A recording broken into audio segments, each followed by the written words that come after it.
So, malapit na kami sa campsite, mga kabembang. Tingnan mo. Tingnan nyo yung lugar. Napaka-fog na niya, no? Maya-maya, mas bababa yan dito sa amin. Hindi namin kita yung baba doon kasi super foggy na siya dito sa taas. Bababa na yung ulap sa amin. Ito na yung mga Hulas na. mga kita na ang pagsisisi. Ay. Sana hindi ako niniwala kay Joya. Yung kasalanan ni Ma'am Joya pala eh.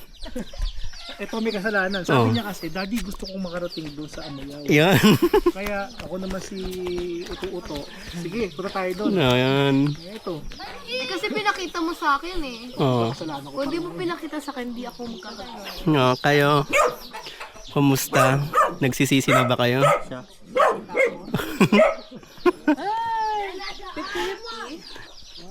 Konting tiis, nasa campsite na kami.